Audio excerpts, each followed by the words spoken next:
معزز ناظرین السلام علیکم۔ چائنا میں تبت کے علاقے سے مینسور جھیل سے نکلنے والا دریائے سندھ ایشیا کا سب سے بڑا دریا ہے۔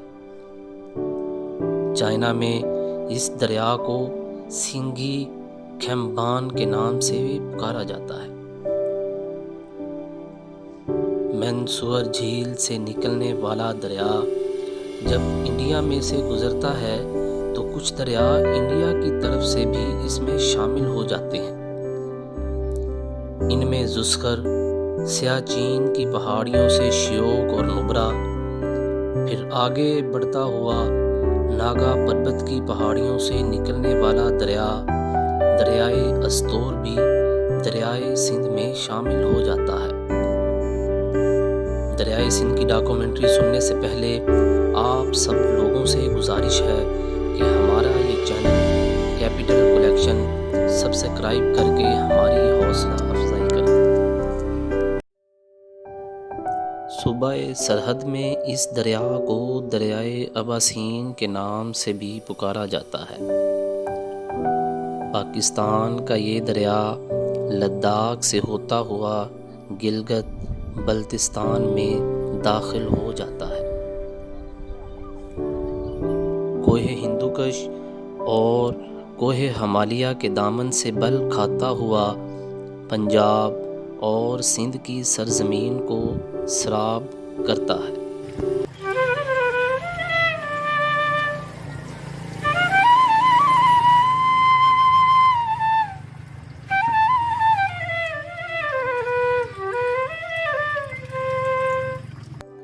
2900 کلومیٹر پر محیط یہ دریا زمین کو سراب کرتا ہوا سندھ میں بحر الکاہل میں گر جاتا ہے۔ پاکستان میں یہ دریا سکردو، گلگت بنو، اٹک سے لے کر فیصل آباد، ملتان، سکھر سے حیدرآباد، نواب پور اور میر پور خاص سے گزرتا ہے۔ دریائے سندھ بہت سی تہذیبی زندگیوں کا مرکز بھی رہا ہے۔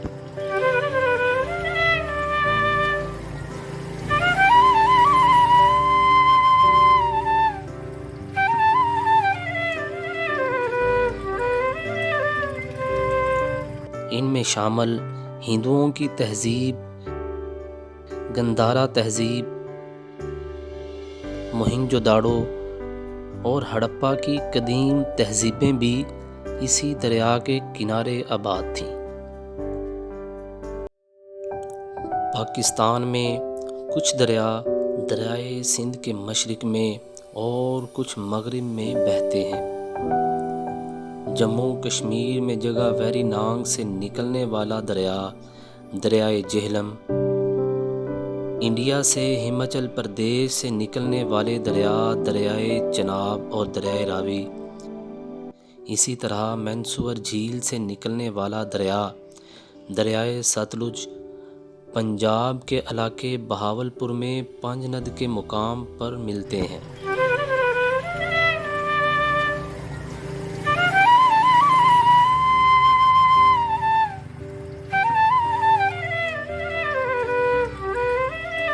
اسی طرح مغرب میں دریائے بولان، گومل ریور اور دریائے کابل بھی دریائے سندھ سے ملتے ہیں۔ سندھ طاس معاہدہ بھی پاکستان اور انڈیا کے دریاؤں پر مشتمل تھا، جو 1960 میں انڈیا کے جواہر لال نہرو اور پاکستان کے صدر ایوب کے دور میں طے پایا۔ اس معاہدے میں دریائے سندھ، دریائے جہلم اور دریائے چناب پاکستان کے حصے میں آئے، جبکہ دریائے راوی، دریائے ستلج اور دریائے بیاس انڈیا کے حصے میں چلے گئے۔